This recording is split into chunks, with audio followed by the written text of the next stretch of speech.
Fala, povo de Deus, Jesus abençoe e guarde a sua vida. Hoje a gente está no nosso 10º dia de propósito de leitura do Novo Testamento e vamos pensar um pouquinho sobre Mateus capítulo 10. Mateus 10 é o registro de mais um discurso de Jesus. Lembre-se que mencionei, quando pensamos sobre o Sermão da Montanha, em Mateus 5, 6 e 7, que Mateus importa-se em registrar alguns discursos de Jesus de uma maneira bastante ordenada. Ele o faz com o Sermão da Montanha e agora faz aqui com Mateus capítulo 10, que é um discurso direcionado aos discípulos, aos seus chamados, para que cumpram a sua missão. O texto começa, portanto, com a convocação de Jesus dos 12, os apóstolos. E algo que deve sempre ficar muito claro para nós aqui, queridos, é que como Jesus trabalha de maneira muitas vezes inusitada. Jesus convoca pessoas que, provavelmente, se dependesse delas, não estariam juntas na mesma equipe.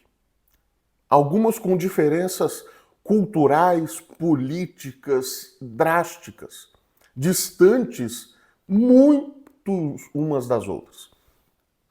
Mas Jesus as convoca, por exemplo, Mateus, que é um publicano, funcionário do governo romano, embora sendo judeu, portanto considerado traidor pelo povo judeu. Convoca Simão, que é um zelote, que é oposição ferrenha ao governo. Nós temos então gente de todo jeito, de todo tipo, de todo perfil.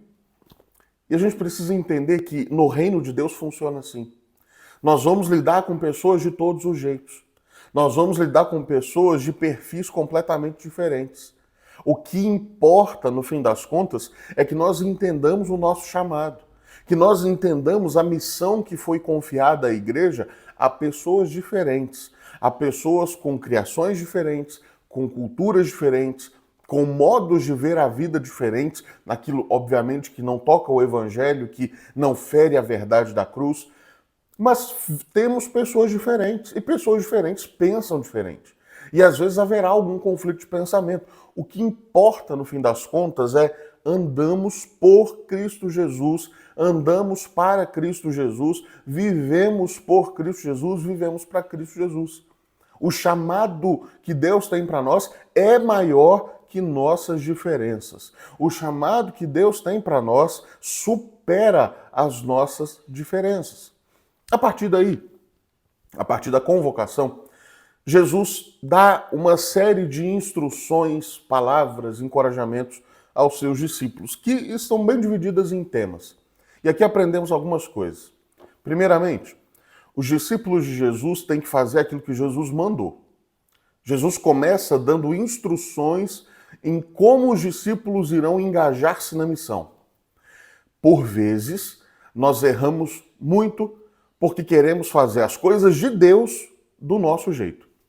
Queremos fazer a obra de Jesus sem o jeito de Jesus, sem o mandamento de Jesus, sem a ordem de Jesus, sem o comissionamento de Jesus, sem a orientação de Jesus, sem a instrução de Jesus. Nós precisamos nos submeter àquilo que ele determinou. Nós precisamos estar conscientes do que ele entende ser o melhor para a sua igreja, para o seu povo, para o seu reino. Passando dessas instruções iniciais, Jesus traz algumas admoestações que devem servir como grandes alertas, afinal, aos seus discípulos. Jesus mostra que o segui-lo, o andar com ele, não significa uma vida de prazeres nessa terra. Andar com Jesus não é uma carteirinha de isenção de problemas. Andar com Jesus não constrói ao redor de nós uma redoma, muralhas enormes e intransponíveis que nos isolam das dores da vida. Muito pelo contrário. Por andarmos com Jesus, é possível que sejamos odiados.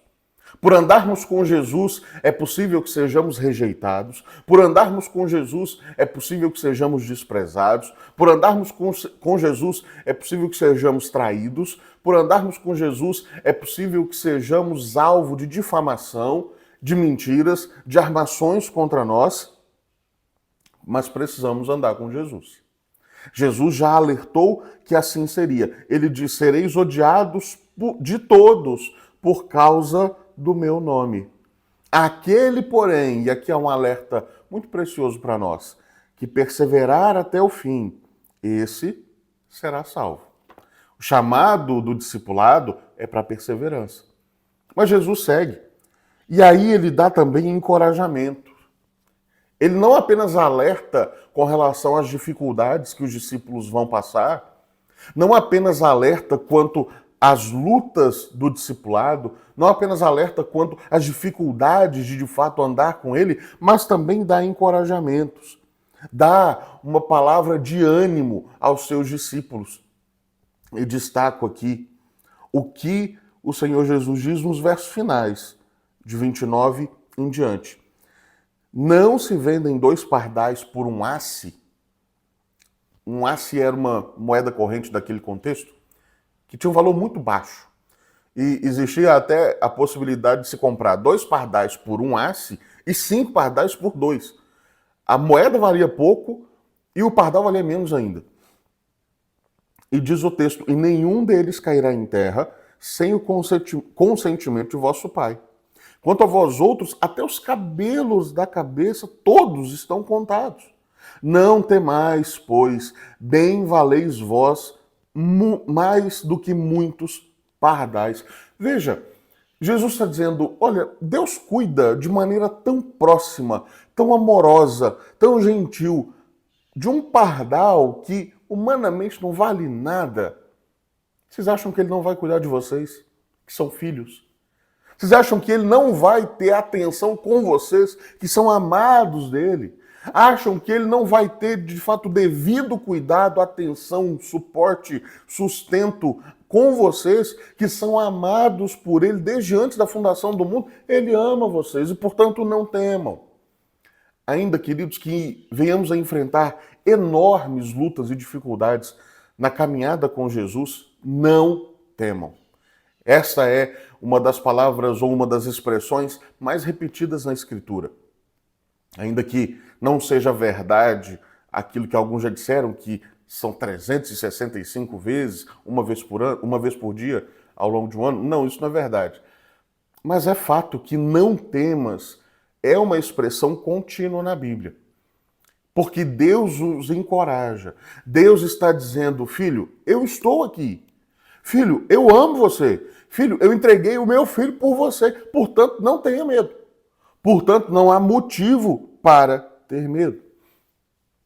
Jesus alerta ainda que sim, andar com ele é desafiador. Haverá dificuldades muitas vezes dentro da própria casa. Muitas pessoas que passam a andar com Jesus, passam a seguir Jesus, enfrentam oposições muitas vezes dentro da própria família. Isso não pode fazer desistir. Isso não pode ser um incentivo para paralisar a caminhada da fé.